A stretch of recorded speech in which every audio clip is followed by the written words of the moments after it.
Открываю холодильник, там есть колбаса. Открываю хлебницу, беру 2 куска. Бутер готов, детка. Ем аккуратно за столом и над тарелкой.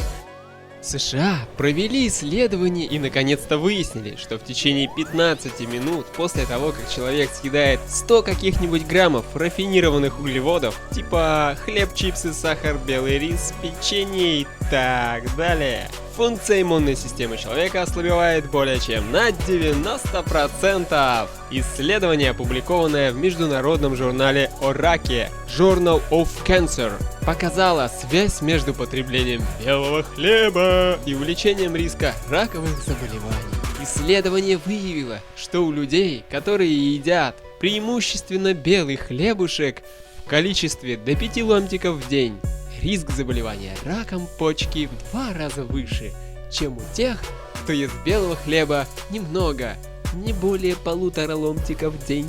На одном из конгрессов по вегетарианскому питанию в Таллине в 1990 году прозвучал доклад, в котором рассказывается о хлебе.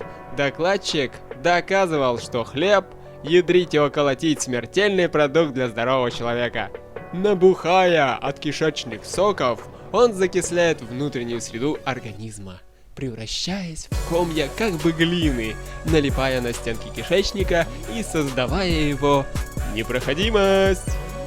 Если бы хлеб действительно был так полезен всем подряд, то почему тогда многие образованные работники зоопарка категорически запрещают кормить им животных, обосновывая тем, что от него такого полезного? У безграмотных животных, видимо, они в медицине не учились и просто не знают о пользе употребления данного мучного продукта. Бывает заворот кишок.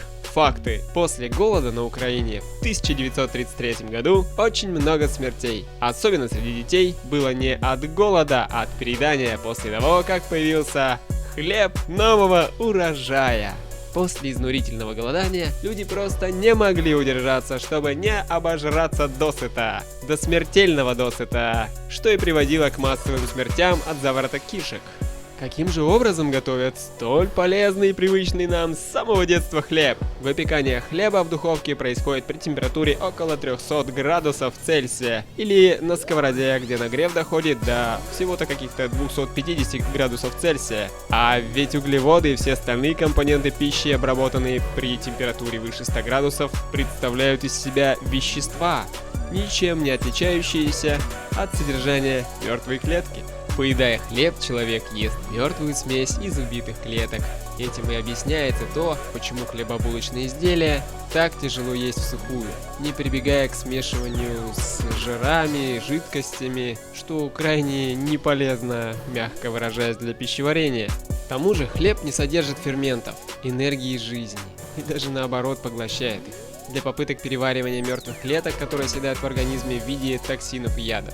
Поэтому любители хлеба чувствуют, мягкую утомляемость, ленность, сонливость и по утрам имеют легкие слизистые выделения. Йоги утверждают, что в промышленном хлебе, помимо всего прочего, часто содержится слишком много соли.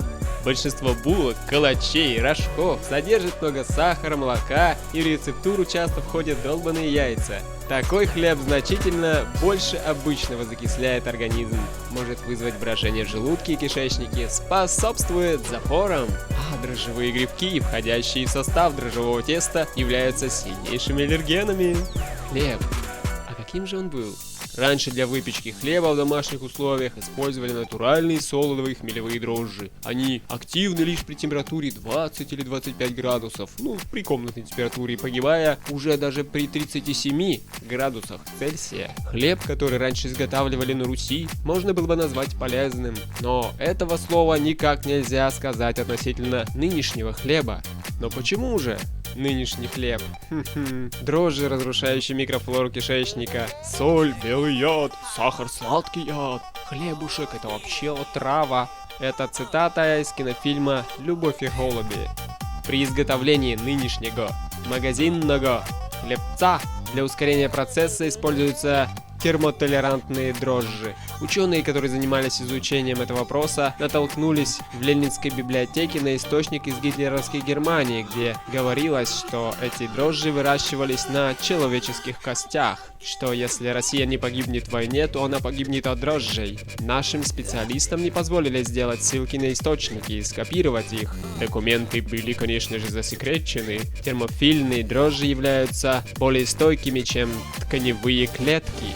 Они не разрушаются ни в процессе приготовления, ни слюной в организме человека. Дрожжевые клетки-убийцы, клетки-киллеры убивают чувствительные, менее защищенные клетки организма. Но хлебопекарням использование вредных дрожжей экономически очень выгодно. Дрожжи многократно ускоряют процесс приготовления коммерческого хлеба. Многие слышать не хотят об их вреде, чтобы не понести небольшие денежные потери в производстве.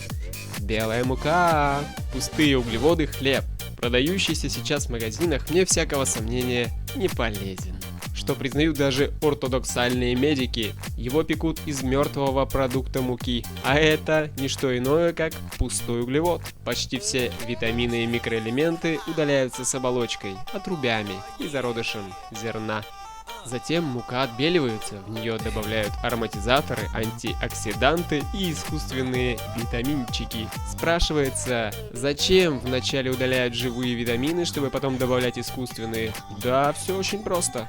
Это якобы добавляет особый вкус. Кроме того, такая мука дольше хранится, чем настоящая, живая, из цельного зерна. Рафинированная мука становится слизеобразующим продуктом, который комом ложится на дно желудка и зашлаковывает твой, дорогой слушатель, организм. Рафинирование – процесс дорогостоящий, затратный, при этом убивающий живую силу зерна. И нужен только для того, чтобы как можно дольше сохранить муку от порчи.